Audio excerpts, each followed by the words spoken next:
Some of you know I had to go back to Indiana. My father expired, and we had his funeral this past Thursday in Indiana. And thank you for your phone calls, your cards, and your emails and texts and things showing support. I do appreciate that. It was so interesting in that my father and mother did not get married when they made me, when she got pregnant. My mother ended up marrying my stepfather before I was born so that I would not be born out of wedlock. In those days, it was an embarrassment for the most part for black women to have children out of wedlock. It was not allowed, so they would get married. Even if they didn't marry the father of the child, they would get married because they knew it was wrong and embarrassing to have children out of wedlock. So my mother married my stepfather. My stepfather was a good man, a decent man, but I rejected him because in my soul, I wanted my real dad. I yearned for him as a kid, and I didn't make myself do that. It just happened that way. Long story short, when I would go up to Indiana from Alabama to visit with my mother, I would sneak around and see my father, or when he came to Alabama, he would sneak around and visit with me because my grandmother allowed it to happen, and my grandfather. As I got older, I went and talked to my father about it. I asked him what happened. He explained to me what happened, and I accepted the answer. I forgave him. And then years later, I finally forgave my mother for trying to turn me away from my father. And I have to tell you, the worst thing that can happen to a child, boy or girl, is to turn them away from their fathers. Or even if the father's in the home and he is not spiritually connected to his children, it can mess them up. It really does, because nature abhors a weak man. And when men are weak, evil can usher its way into the lives of the children and the wife. And so, long story short, I worked out my issues with my father. He and I became one because, as the scripture says, that there will come a time when he'll return the father to the children and the children to the father. Well, that happened with me.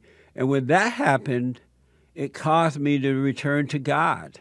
No man can get to the Father unless they go through the Son.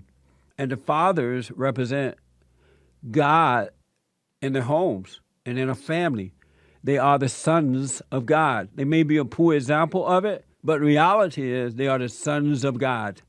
And when you reject the Son, you reject the Father. It just is the way it is. And I have to tell you, when I was a kid, I would see my father. It was like seeing Christ. It's like I was looking in the mirror at myself. When I would hear his voice, it sounded like my voice. When he would laugh, it sounded like my laughter. I'm built like him, physically built like him. And so it was just everything to me to be connected to my father. So I was fortunate to have a father and son relationship. There's nothing like it. Having a father and son relationship creates a sound mind. You start to think and see for yourself. You now believe in God and not about God. You have perfect peace. And so we got a chance to just have fun together, talk together, disagree and agree on different issues. And it was just nice. So when my father died, I had no guilt about it at all. So I didn't have to boo-hoo and carry on at the funeral because my soul was completed. It was satisfied. There came a point, my father developed Alzheimer's disease. So he was in one of those homes where people take care of you when you're in that condition. And he eventually had a brain aneurysm and went to the hospital. They took him to the hospital, and he never did open his eyes or recover from, that thing. They had him on these tubes, to help him breathe and all that kind of stuff. So we finally decided to unplug it and let him go because he would not have wanted to be in that condition. As a matter of fact, in his, he had written up this thing about if anything like that should happen to him, he didn't want to be kept alive on machines. So we let him go. He died the very next day once we unplugged the tube, the breathing tube. Um, at the funeral, when I would think of my dad in my mind, I would think of him, and when I thought of him being dead, it would make me sad. And I would pretend to myself it was for him when it really was for me. It was not about him. When I was out of my imagination and emotions, I could see that I thought of him and not of me, and it was good for him that he was gone, because all that suffering and stuff he was going through, unable to remember his family, himself, and all that kind of stuff, wasn't good for him. And so it was amazing. I appreciate that. It was amazing the way that God allowed me to deal with the death of my father. And it doesn't feel like a missing void at all. It doesn't feel like he's gone, because it seemed as though I got my identity back through him, which allowed me to get my true identity back of God in me. I can't even explain it. It's so interesting. And I didn't know how I would act once I got to the funeral. And so, like one of my brothers crying and carrying on, his wife and one of his stepdaughters, carrying on.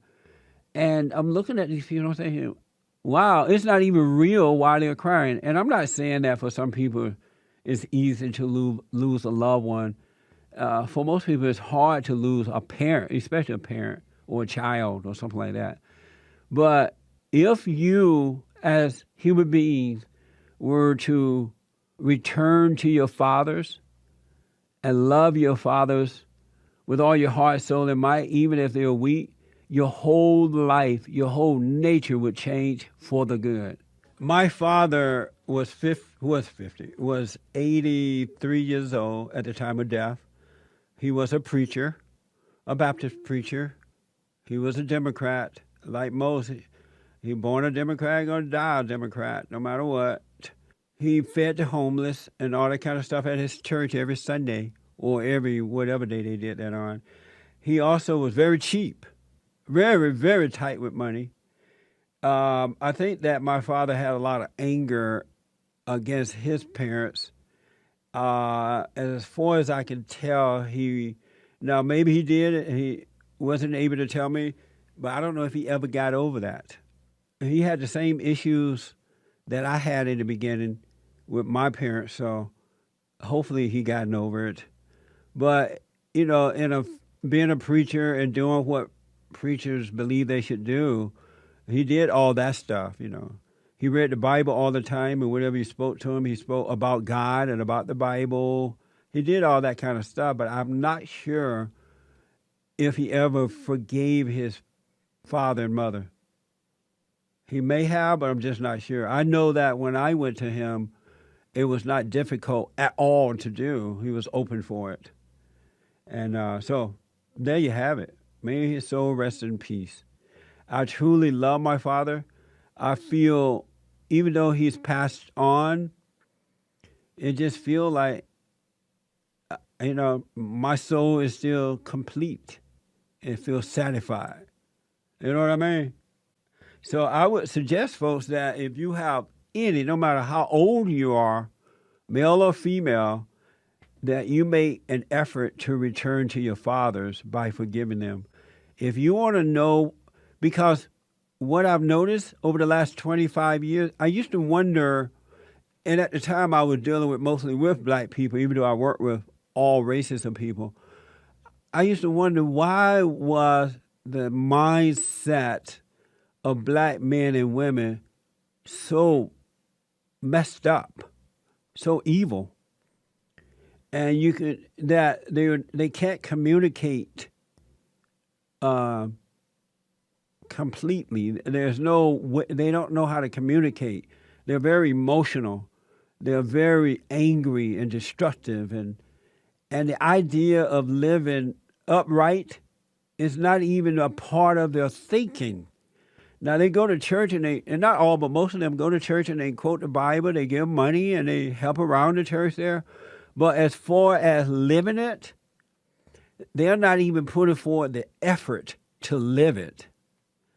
And I wondered over and over, why? And I come to realize that what happened with Adam when he turned away from the Father, remember how when Adam turned away from God, he lost the mind of God. He was no longer stable in his emotions. He became very emotional and needy and worldly, and he was not able to keep the commandments. He developed fear and all of that.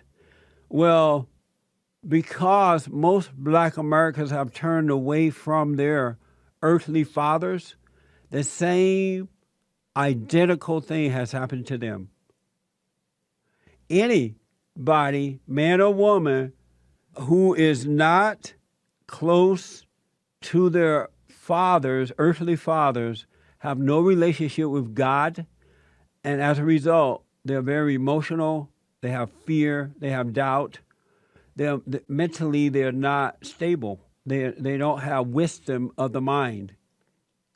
I've noticed that. That's exactly what's going on. And I was like that prior to returning to my Father. And when I returned to my Father, which allowed me to go through him to return to God, it changed my mentality. I can now see things clearly. And I'm stable in my soul. I'm not driven by emotions. I don't believe that you could be a child of God and still sin and carry on. Blacks are sinning like 90 going north, having sex with everybody and their mama. It's not uncommon for a black man to cheat on his wife or for a black woman nowadays to cheat on her husband. And the kids know about it. And the sins of the fathers are passed on from generation to generation. And in the white community, it's happening to them now because they are turning away from their fathers or being turned away from their fathers. In the Hispanic community, in every community where the children are not turned toward the fathers, is over. It's just messed up. It really is. And they don't even see anything wrong with it. When I was on my trip, I asked some of the blacks, why are you a Christian? They're like, yeah. Well, why are you doing these things that you're doing? Well, everybody sin. I'm a human being. There's no concept of keeping the 10 commandments. Well, the commandments of God, I keep saying 10, but there's no concept of keeping the commandments of God. It's not even in the thinking. They read about them, they heard about them, but because they hate their fathers or been turned away from him, and most of the time they've been turned away by their mothers. Most of the time. They have been turned away from the fathers by the mothers and grandmothers. I'll take your calls when I come back, folks. This is so serious. And yet, you don't need to freak out.